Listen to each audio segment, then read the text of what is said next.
Good day, my dear students. This time I'm going to discuss to you about aromatic hydrocarbons. So what are these aromatic hydrocarbons?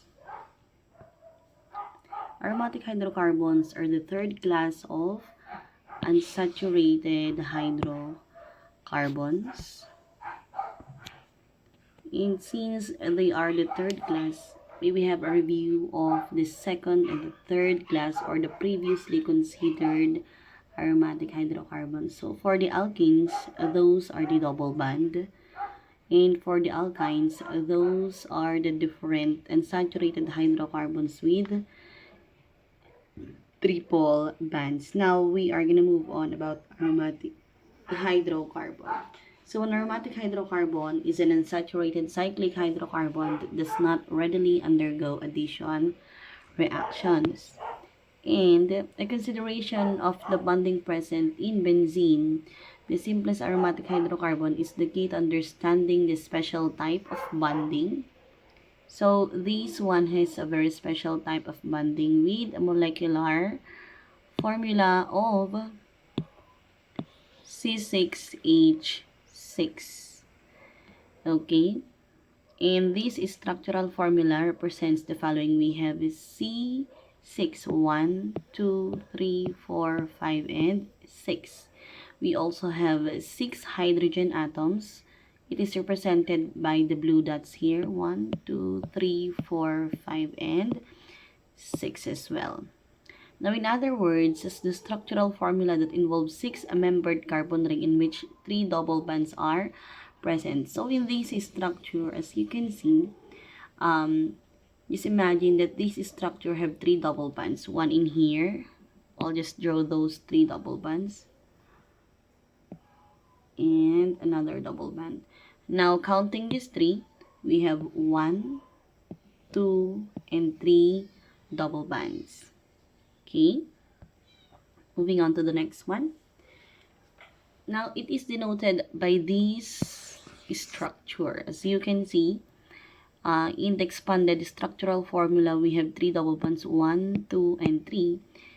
And if it is denoted by the line angle structural formula, you can see that it looks like this. And the positions of the double bonds are 1, 3, and 5. If I'm gonna write that structure, we have 1, position of the first double bond, 2, and 3. Okay. Moving on.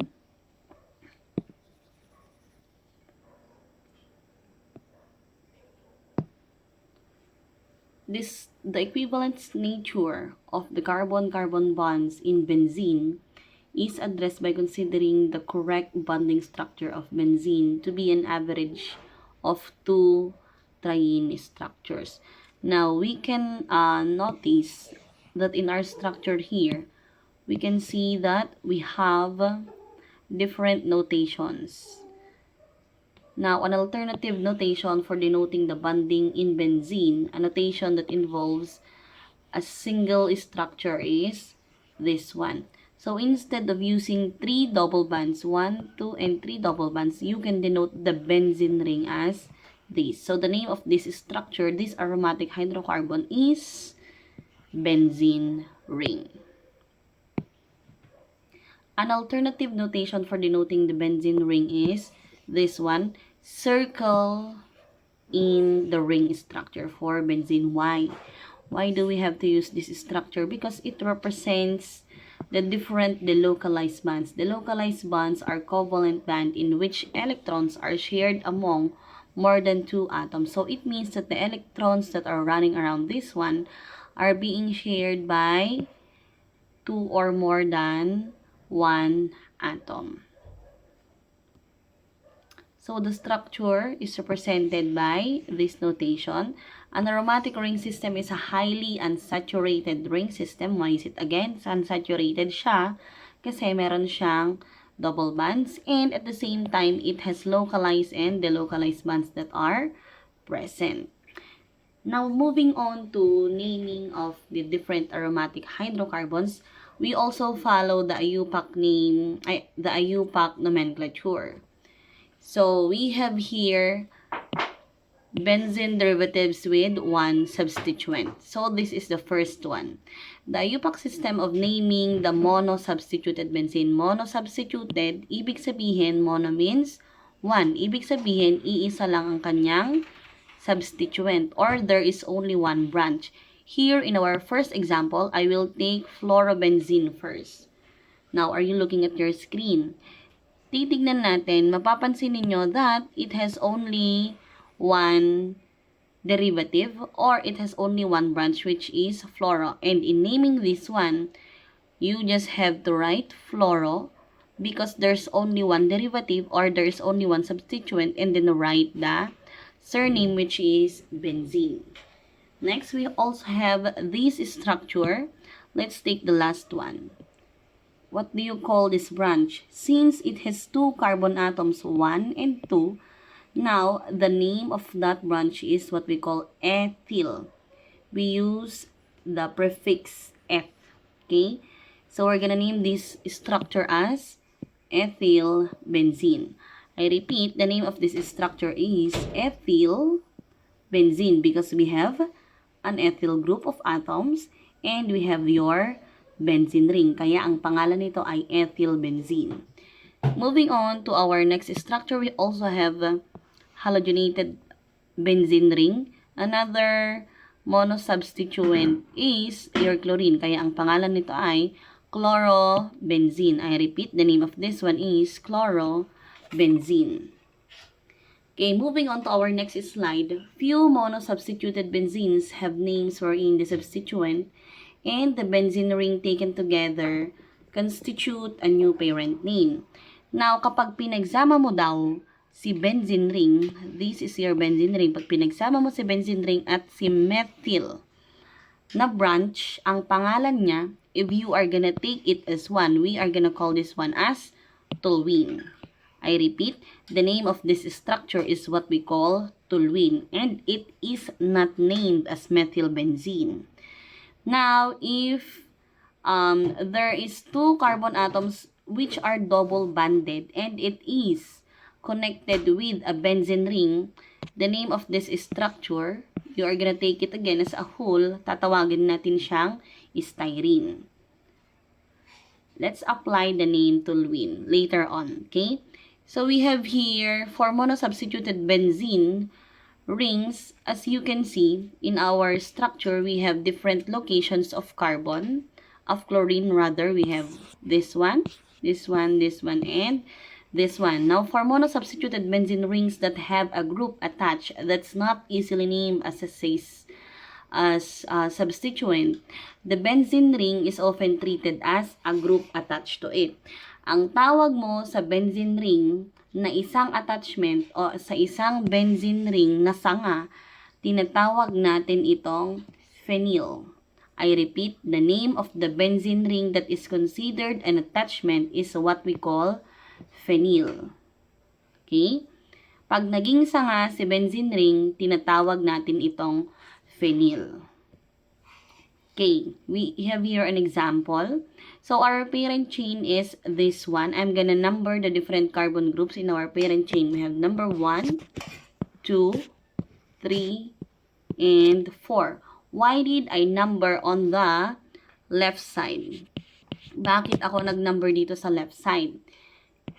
Priority kong mag-number dito sa left side simply because of the presence of our double band on carbon number 1.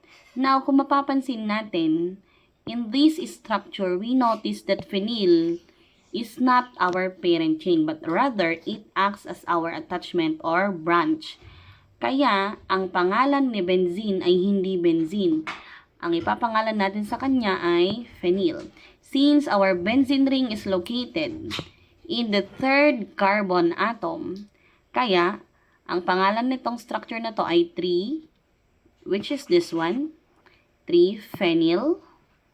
This is your phenyl. And 1, bakit 1? Kasi 1 or first carbon ang location ni double band. Kaya 1-butene.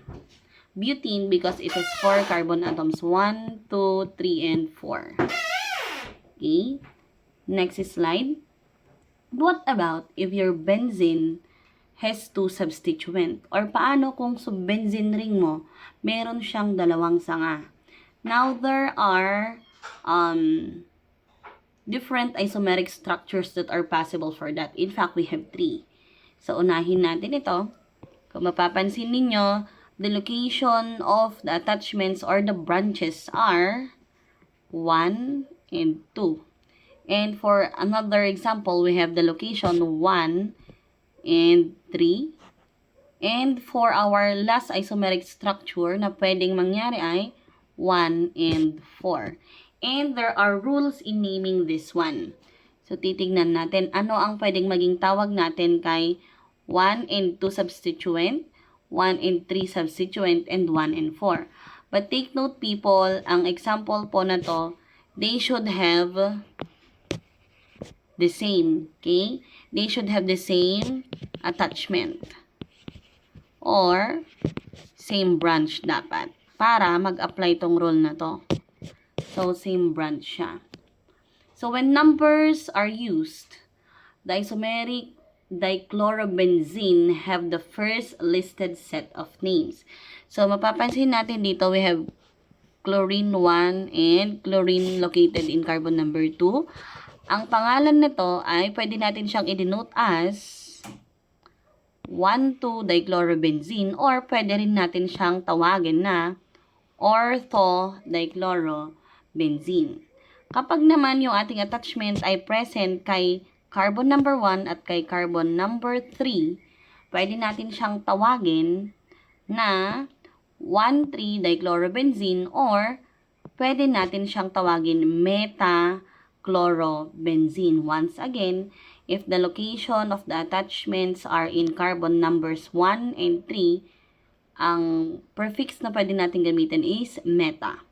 Then, for our third structure, we have this one. The location of our chlorine is in carbon number 1 and carbon number 4. So, pwede natin itong tawagin na 1,4-dichlorobenzene or pwede rin itong tawagin na para-dichlorobenzene. So, the prefix system uses prefixes ortho, meta, and para, abbreviated as O, M, or P. Okay? So, pwede nating magamit si ortho, meta, or para. Pwede ring O, M, or P. So, let's have a recall. Ortho means 1 and 2 disubstitution. And meta means 1,3 disubstitution. And para means 1,4 disubstitution. When one of the two substituents in a disubstituted benzene imparts a special name to the compounds, as for example, toluene. So, mapapansin natin dito, meron tayong toluene structure. Ulitan ko po, ang toluene ay pinagsamang benzene ring at pinagsamang methyl. So, ito ay matatawag nating toluene. Ngayon, how do we name this structure? This one is named as 4-bromotoluene. It is named as 4-bromotoluene. Bakit 4? Because the location of your methyl is 1, 2, 3, and 4. Kaya si bromo, siya ay na kay carbon number 4. That's why it is named as 4-bromotoluene. Next, we also have this structure. So, asan yung ating toluene? Toluene again is a combination of benzene ring and methyl attachment. Ayan yung ating toluene structure. And our attachment is this one. This is your attachment. And your attachment is named as ethyl. Bakit siya ethyl? Kasi meron siyang dalawang carbon, 1 and 2 carbon. And let's start numbering from our methyl group. 1 and 2. Ngayon, ang pangalan nito ay 2-ethyl-toluene. I repeat, the name of this one is 2-ethyl. Ito po siya. And toluene, ito siya. Next, when neither substituent group imparts a special name, the substituents are cited in an alphabetical order before ending benzene. The carbon of the benzene ring bearing the substituent with alphabetical priority becomes carbon number 1. So, ano po ang rule natin? Kailangan it is in an alphabetical manner. So, we have this one. Tignan natin anong mas mauna. In terms of alphabetical order, mas mauna si chlorine, kaya 1 siya kaysa kay ethyl. Dito naman mas mauna si bromo kaysa kay chlorine. Okay? So, priority natin yung nauuna sa alphabetical order. We have 1 chloro because it is located in carbon number 1 and 2 ethyl benzene. This is your ethyl, this is your benzene ring. We also have 1 bromo, 3 chloro benzene. Next, a benzene ring bearing 2 methyl groups is a situation that generates a new special base name. Such compound, there are 3 isomers, are not named as dimethylbenzene or methyltoluene. Ang tawag po natin kapag naulit or there are 2 methyl groups present, we call it silane. I repeat, ang tawag natin kapag merong dalawang attachment na methyl, ang tawag natin sa kanya ay silane. Now, what's the name of our first structure? This one is named as O-silane. And this one is named as M-silane or metasilane. And for our third isomeric structure, we have this one. This is named as para-silane or P-silane. So take note, class, that silanes are good solvents for grease and oil and are used for cleaning, microscope slides, and optical lenses for removing wax from skin.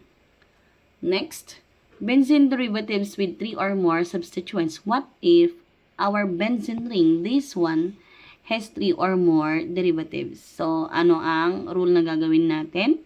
Siyempre, we have to number first. Kailangan i-priority natin yung magkatabi. 1, 2, 3, 4. Okay. So, naming this one, we have 3 repeated bromine carbon atoms. Bromine atoms kaya 1, 2, and 4. The name of this one is 1, 2, 4 tribromo benzene. And for our next example, we have here, okay, so alphabetical order po tayo. 1, 2, 3, 4, 5, and 6. Now, following the rule in naming, which is alphabetical, unahin natin ngayon si bromo. The name of this one is 1 bromo, 3, 5 dichlorobenzene. Once again, we have used the prefix di because chlorine is 2. Let's try to assign the IUPAC names of the following benzene derivatives. Okay, so let's answer letter A. So, ano ang uunahin natin? Mauuna ba si C kaysa kay E na ethyl? So, ang pangalan ng branch na to ay ethyl. So, ano ang uunahin nating isulat? So, we have this one. 1, 2, and 3. Since the location of our chlorine is in carbon number 1, kaya ang pangalan nito ay 1-chloro. And the location of our ethyl is in carbon number 3, 1-chloro, 3-ethyl benzene. Okay. Next, what about for item for letter C? Kung mapapansin natin, medyo different ang structure niya. Kasi, si phenyl, hindi siya part ng parent chain, but rather, phenyl or our benzene ring acts as an attachment. Ulit, ang ipapangalan natin kay benzene kapag siya ay sanga or attachment ay phenyl. Okay? So, let's number this one. Mauuna si bromo kaysa kay phenyl. Kaya, dito tayo mag-number 1, 2, 3, and 4. So, the name of this one is Let's try to name this one 2-bromo. And the location of our phenyl is in carbon number 3. Kaya 2-bromo, 3-phenyl. Since this is 4 carbon, 1, 2, 3, 4, butane. Okay, next. What about for letter D? Kung mapapansin natin, meron tayong toluene. Again, toluene is a combination of methyl, this one methyl, and a combination of your benzene ring. So, this one is named as toluene, ang pinagsamang methyl at benzene ring. Now, what's the name of this? Magna-number muna tayo kay methyl. 1 and 2. Kaya, ang pangalan nito ay 2-chlorotoluene. And for the last one, for letter B, yan, let us take letter B for the last time.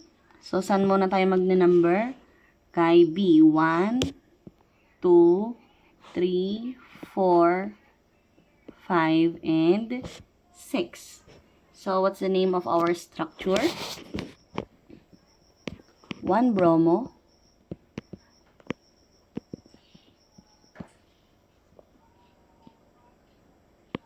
then 3-chloro, 1-bromo, 3-chloro, 5-ethyl, benzene. So, ayan, I hope you learned something for today's discussion. I have here another example or another practice exercise. I have also put here the names, so it is for you to practice the following practice exercises, okay?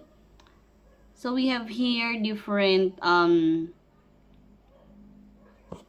examples of the different